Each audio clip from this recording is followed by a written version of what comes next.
Hello and welcome to another video I have made. Can you believe I got another one already for you? Unless this is taking forever to get out. Hopefully I didn't take forever to edit this and it just came out very fast. Because I look like a big idiot right now, if that's not the case. I have noticed that lately on this channel, all I have done is played nothing but Switch games. And you know what? Let's change that up. It's time to play something different. I love the Switch, but we're going to leave that be for a bit and play something new.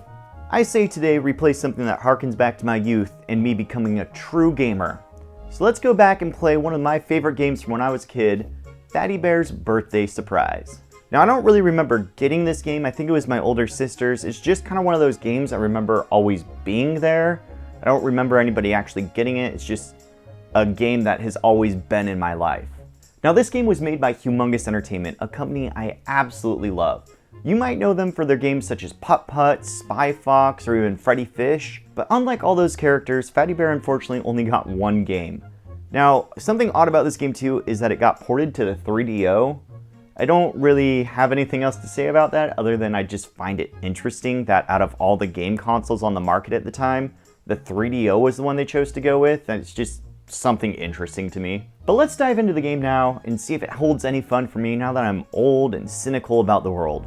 The game opens up on this man who has clearly smoked a giant bowl, saying goodnight to his daughter, whose birthday is tomorrow, when suddenly things take a turn for the worse. Good night, Fatty Bear. You be good. So this game basically works on Toy Story rules with the toys coming to life when nobody's looking. It is interesting though because Toy Story wasn't going to come out for another 2 years when this game released. And I don't feel like there was really a lot of popularity in these toys coming to life games until that came out. So this game's kind of ahead of its time in that way. But anyways, the toys spring to life and want to plan a giant party tomorrow for Kayla. However, it doesn't really seem like any of them really want to help.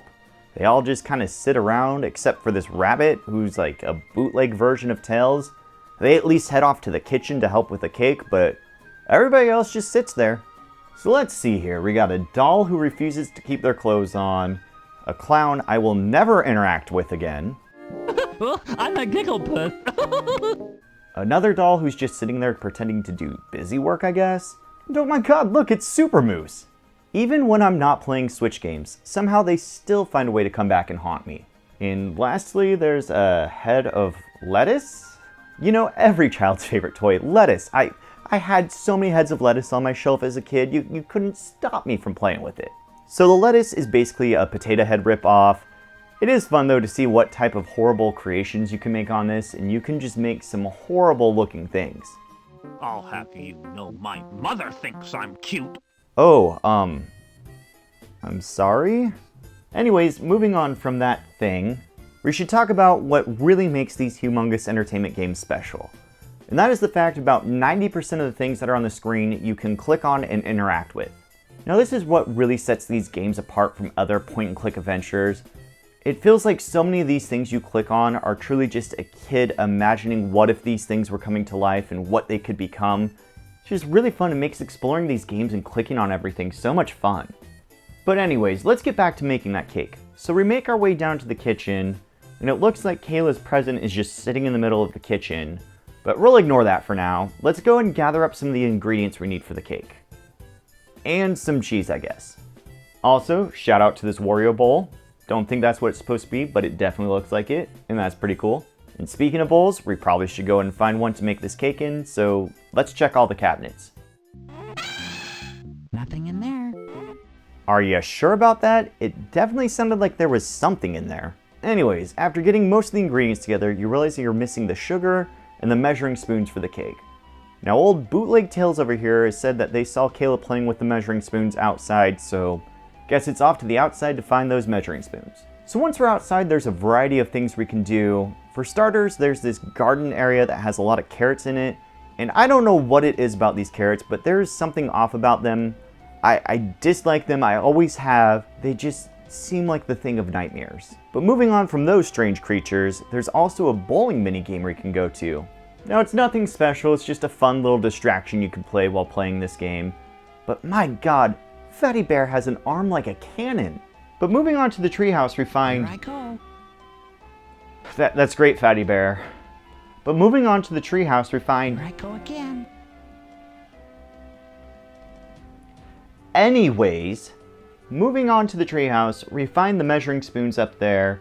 There's also this telescope we can take a look at, and Putt-Putt is on the moon, which Fatty Bear doesn't seem too concerned about. I wonder what Putt-Putt's doing on the moon. I mean, that's your friend and all, but yeah, I guess it doesn't really matter. It will work itself out. This is really cool though, because right around the same time as Fatty Bear coming out, Humongous Entertainment also released Putt-Putt Goes to the Moon. So it's cool to see these two games cross over like that. It's just a nice little touch they added to it. And while we're up here, we might as well take a look and see what these levers do. Why does this game have so many clowns in it? Now all that's left for the cake is to get some sugar for it. We get that by going into the garage, however the garage is locked. So we explore a bit, find a laundry chute we fall down, and into a pile of laundry, and that's where the garage door opener is.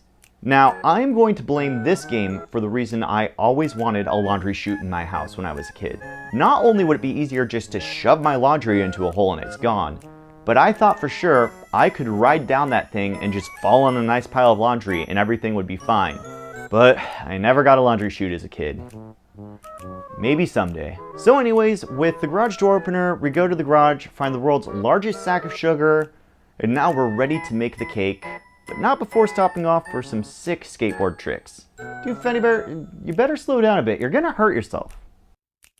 Dude, you better stop before you get hurt. But anyways, back in the kitchen, we now find that Kayla's present is starting to move. The parents put a puppy in a box and just left it overnight. These people are not qualified to be dog owners, let alone parents. I do love Fatty Bear's reaction to all this though. Goodness gracious, there goes Kayla's birthday present. He's just like, oh no, there goes my competition for Kayla's love. I hope it comes back. Well, it's off to get the puppy back in his box, and to first do that, we gotta stop by Kayla's parents' room. That's the grown-ups room. I'd better be quiet. Yeah, dude, there's a freaking puppy running around the house barking. If that doesn't wake them up, I don't think there's anything we can do that will wake them up. So we find some ribbon in the parents' closet to tie the poor helpless puppy back up and finally get him back in his box. But then we find out while he was out running amok, he stole some letters from the happy birthday sign that was being made. Now we gotta go find them. Now letters are strewn about the house and you just gotta walk around and find them. I just want to take this time to point out that I found pee in the bathroom. I just think that's amazing. And with that all done, it's time to finish off the cake and we can finally decorate it. And just a few more sprinkles and perfect.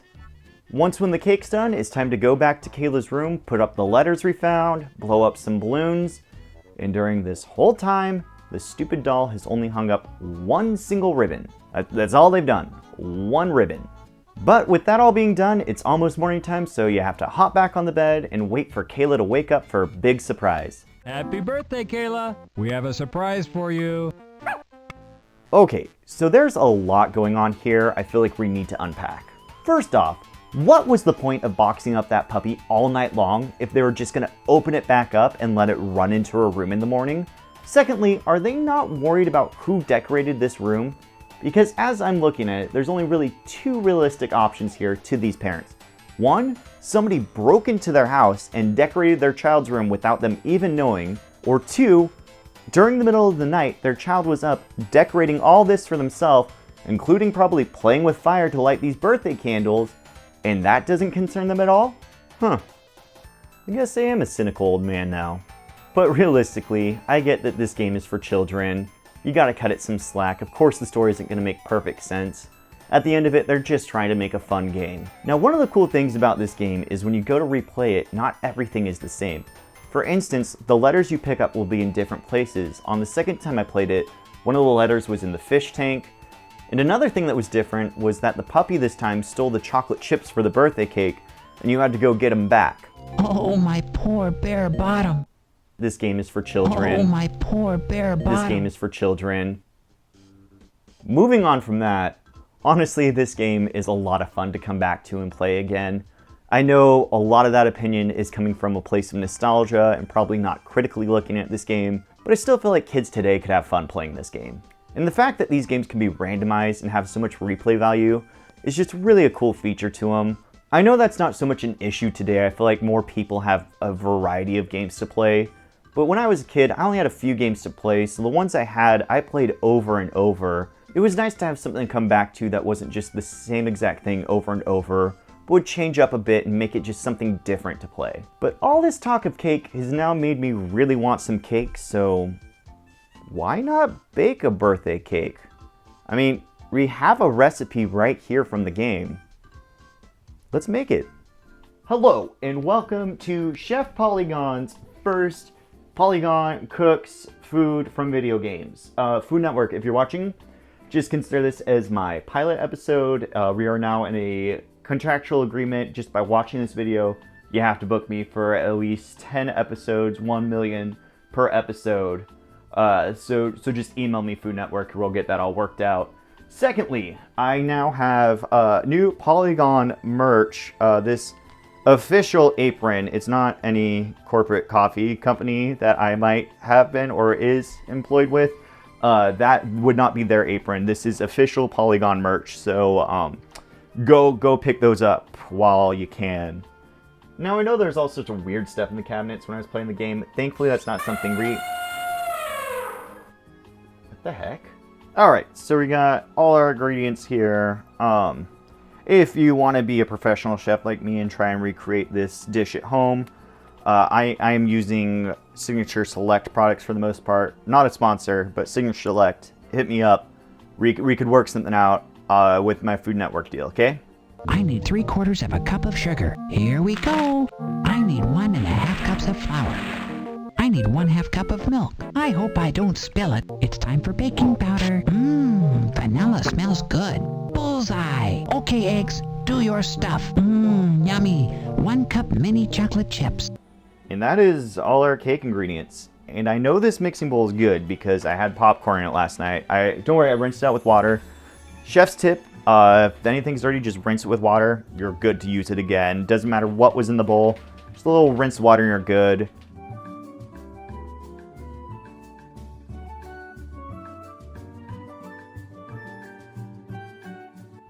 Alright, so I got my batter here.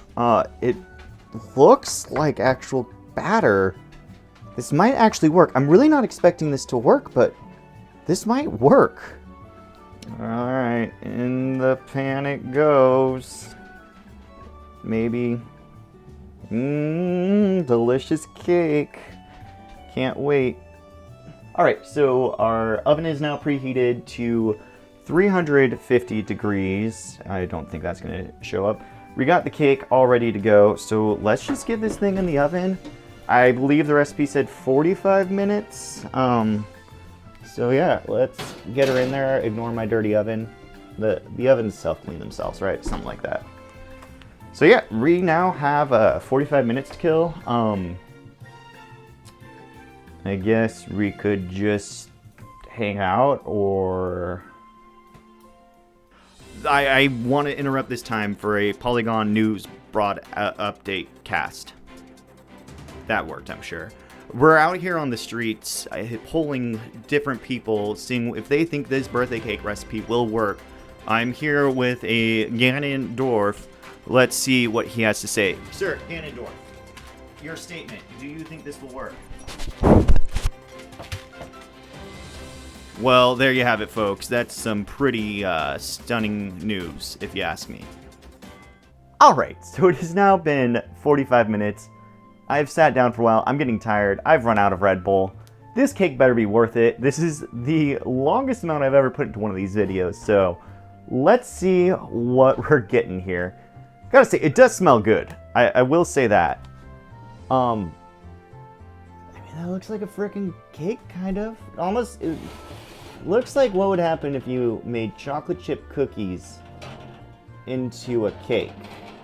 So I'm gonna let it go like 5 minutes longer just to give this thing a shot. I'm getting really tired though, and I don't want to wait too much longer. I've been shooting videos all day long, and I'm ready to call it quits. So we'll give it about 5 more minutes. We'll see if that helps kind of make it less mushy. Alright, so 5 minutes has gone by. Let's grab this thing out again. Let's see what we can do here with this. maybe that's enough. If not, it might just have to be good enough. Now, one thing Fatty Bear didn't give me the secret to is how long to let this cool. I also don't have frosting, and I don't know if that's going to be an issue. I didn't expect to get this far, in all honesty. I expected a dry, crumbly mess at this part, so... But I mean, this doesn't look like it needs frosting. It looks awful, in all honesty, like all these cracks and stuff. I don't know if this is something I did. The way that it's still kind of soupy in the middle, but it looks like it's like browning up on the edges. I don't know if I'd call this cake or what. I guess it's got like a cake consistency. I don't know, let's let it cool for a bit and then we'll dig in.